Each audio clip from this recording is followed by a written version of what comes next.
Disney spent a record-breaking amount of money on Andor Season 2, and not just Andor Season 2, but Andor the show in its entirety, blowing past the budget of blockbuster films such as The Rise of Skywalker and other big Star Wars movies. The total budget of $645 million for 2 seasons of television, with the second season itself clocking in around $290 million for its budget. Andor has become the most expensive Star Wars project to date. So normally in these videos I go over an article and kind of break down the article, but today I just kind of want to spitball off the top of my head, because really I think my feelings towards this news and this number are going to speak for themselves more than just reading an article word for word will. So let's just rip the band-aid off. This budget is absolutely crazy. Now, per a lot of Star Wars news, I am very 50-50 on this. One side being, yeah, I can see why this show is so expensive. I mean, if you watch the first season, whether you enjoyed it or not, you can tell it was a very high-budget production, especially having more episodes than most limited streaming series do. I can see how they found their way into spending $290 million for the first season. Whereas on the other hand, Season 2 better be crazy, having at least double the amount of the budget from Season 1 being put into the second season, totaling at about $700 million, which, mind you, is at least double, at the very minimum, your average blockbuster that you see in the theaters, which, mind you, usually gross around at or more than $1 billion.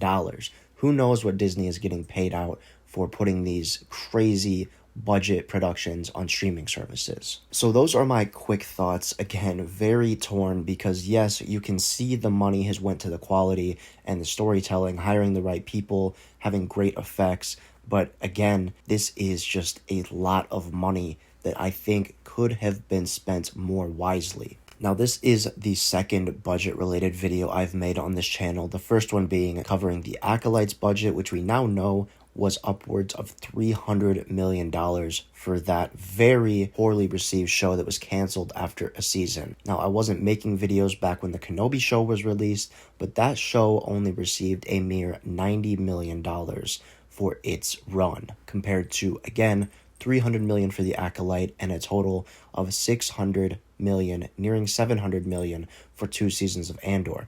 Now, don't get me wrong, Andor is great. It's one of my favorite Disney projects by far since they've acquired Star Wars, and I'm not mad at the budget and the money they've put into it. Now, I am upset, though, that the Kenobi show, arguably one of the most important shows that they could have made and released, got only a fraction of what Andor received. Which really, this goes beyond the budget now, and the conversation I wanted to really get into is who is making these decisions and why are we making these poor decisions that, look at the clapback from this.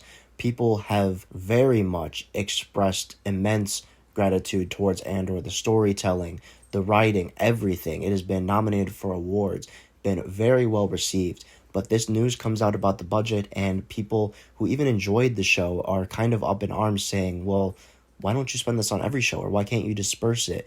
You can definitely make a show of the quality of Andor for less of a budget and put some of that money towards projects such as Kenobi, which is kind of why I am upset about this. Again, not really worried about the amount of money going into the show because it shows, but what also shows is small budget productions such as Kenobi, feeling very enclosed, like it was just made on a set and they switched out the background. It's just very claustrophobic, whereas Andor feels like you're stepping into a whole new world. But really, this is not the most important story they need to be telling for that amount of money, whereas Kenobi should have gotten at least that amount or more for a single season, which is why this kind of rubs me the wrong way, and which is why a lot of the general public is kind of in awe at this number, especially showing that this makes it the most expensive Star Wars project to date, whereas The Rise of Skywalker held that place originally before this, being around $300 million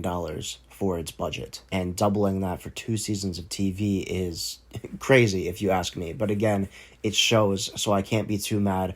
However, I just wish that the people in charge handled the money better, because $300 million to the Acolyte is laughable, and around $700 million to Andor is justifiable, but also How do you justify giving this side story of a side story that much money when you have a show with two of the most beloved characters in Star Wars getting not even 100 million for a season?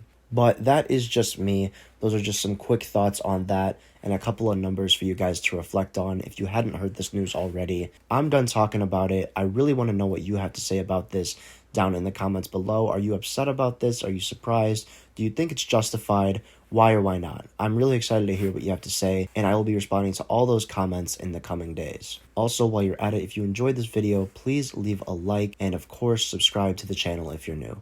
I want to thank you so much for watching, and I hope you have a great day.